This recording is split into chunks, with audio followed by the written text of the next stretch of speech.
Saya lanjutkan kembali. Bung Margarito boleh dikomentari. Tadi kan Bung Supratman mengatakan ini kan demi kepemerataan pembangunan. Jadi dipindahkanlah ibu kota. Soal itu problemnya juga kalau kita mau jujur ya, ada problem lebih besar. Begitu ya. Satu diantaranya soal desain kita, formula kita mengenai perwakilan-perwakilan dari daerah masing-masing kita. Lusius dan saya misalnya, saya nggak tahu NTT berapa ya, tapi Maluku Utara itu wakilnya cuma 3. Gorontalo cuma 3, Maluku cuma 4. Ya, Bangka Belitung cuma berapa? Kita pernah bicara itu. Nah, bagaimana kami bicara mengenai kepentingan pembangunan daerah-daerah itu di DPR? Bagaimana itu? Kalau Anda mau bicara keadilan politik dalam kerangka negara kesatuan Republik Indonesia gitu ya. Bagaimana kami bicara itu?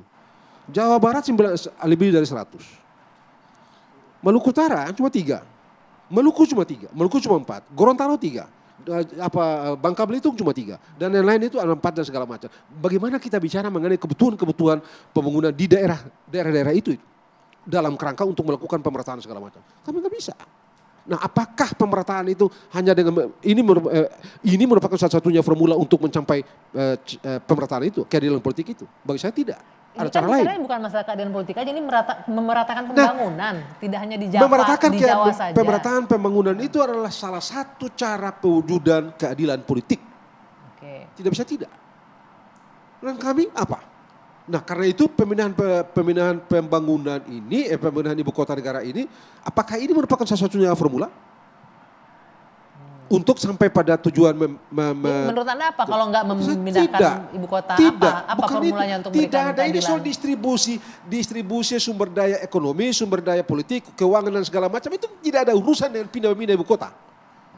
Nggak ada sama sekali urusan itu. Dari mana itu logikanya? Ini kan termasuk dengan distribusi ekonomi juga, distribusi politik juga ke sana. Gini, memang kalau kita berbicara soal itu ya, jangan melihat hanya pembangunan IKN saja, ya. Kan seperti kayak Pak Kang Emil pernah bilang bahwa untuk memastikan IKN ini benar-benar bisa menjadi satu ekosistem, perpindahan manusianya tuh harus juga dalam jumlah berapa ratus ribu atau sampai dengan berapa juta dalam waktu dekat. Nah, dan di sana pun juga harus ada supporting servicesnya, supporting sistemnya, jadi sehingga bisa mendorong kreativitas ataupun pertumbuhan ekonomi.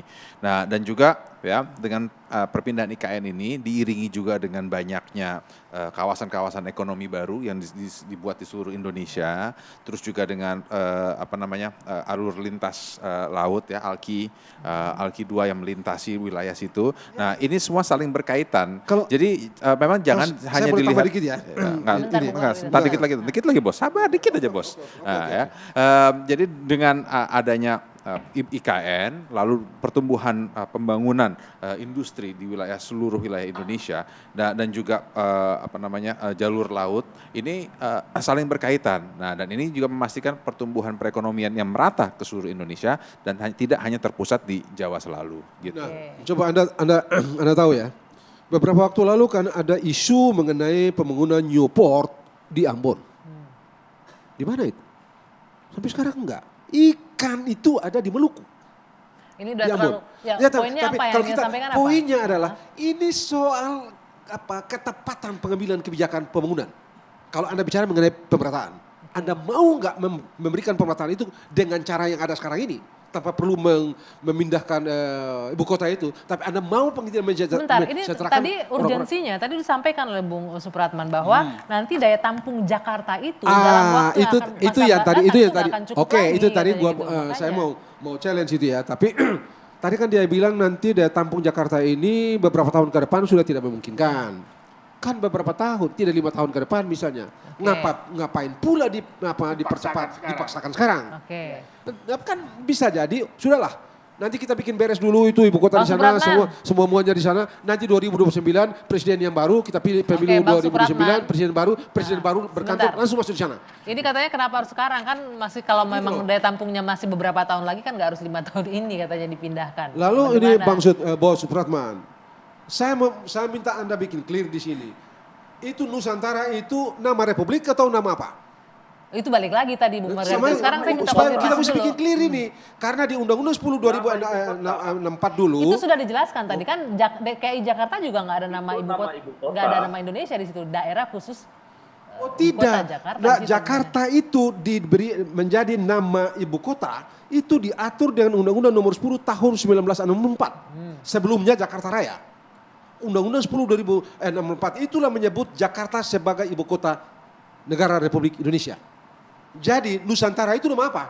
Sudah Nama diatur di negara undang-undang atau nama IKN-nya, apa? Bang. Sudah ada diatur dengan undang-undang IKN gitu. Oh gampang kok itu. Jadi oke, kecuali kalau misalnya begini, saya tidak baca undang-undang itu. Ibu kota negara Republik Indonesia itu gimana, Bung dinamakan Supratman? Bung Supratman bagaimana Nusantara menanggapi ini? misalnya. Katanya Oh, itu kalau lain emang lagi. sebentar Bung Margarito, kalau emang masih beberapa tahun lagi kenapa harus buru-buru gitu? Kan ini sudah diketok sebenarnya kan ya undang-undangnya. Jadi gini Mbak Anggi, satu, kita tahu membangun ibu kota itu butuh waktu, di samping butuh pembiayaan yang besar. Kalau kita tidak mulai sekarang, itu kapan lagi? Jangan lupa loh, saya ini sudah beberapa kali mengunjungi ibu kota baru ya, termasuk di Brasilia umpamanya, itu pembangunannya cukup lama, dan sampai hari ini juga pembangunannya masih akan terus berjalan. Nah karena itu sekali lagi tolong kita pahami betul bahwa ini kan pertimbangannya bukan hanya pertimbangan soal kesiapan infrastruktur yang ada sekarang, tetapi adalah sebuah kebijakan politik yang harus kita ambil dengan mempertimbangkan berbagai macam aspek. Nah karena itu pilihan-pilihannya tidak ada cara lain, kalau tidak dimulai sekarang itu tidak akan pernah jadi. Seperti yang saya sampaikan, rencana pembangunan ibu kota itu diwacanakan mulai dari zaman Presiden Soekarno loh. Sampai hari ini tidak pernah terlaksana, termasuk yang di Jonggol.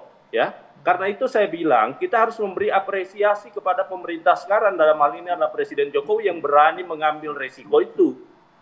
Karena memang secara faktual, kita memang membutuhkan itu yang pertama. Yang kedua, kalau disampaikan oleh tadi Bu Margarito soal keadilan, politik dalam hal pengambilan kebijakan, itu soal lain lagi.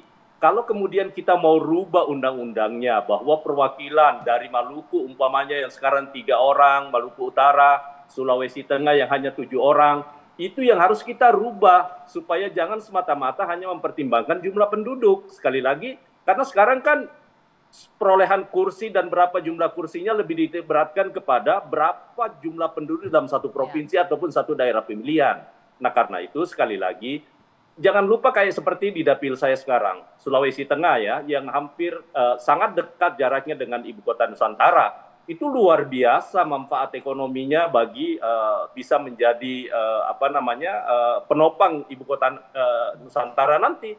Karena itu sekali lagi, belum lagi nanti Bung Margarito ya, kalau jadi nanti pemerintah jadi membuat terusan di Sulawesi Tengah yang akan memangkas alur wilayah pelayaran kita, dan itu Maluku Utara akan sangat dekat dengan ibu kota Nusantara nantinya. Sehingga itu akan memberi efek yang luar biasa bagi pembangunan baik di Maluku maupun di Indonesia bagian timur lainnya. Nah karena itu sekali lagi tolong dipahami, bedakan antara kebutuhan kita dalam rangka pengambilan kebijakan untuk memperbesar keadilan bagi pengambilan kebijakan bagi daerah-daerah yang terutama kursi-kursinya sedikit dengan pemindahan ibu kota kita. Nah yang terakhir yang ingin saya sampaikan soal problem konstitusional tadi. Di dalam konstitusi kita disebutkan bahwa ibu kota negara Republik Indonesia, di mana apa namanya itu nanti diatur lebih lanjut di dalam undang-undang, sama halnya di undang-undang DKI.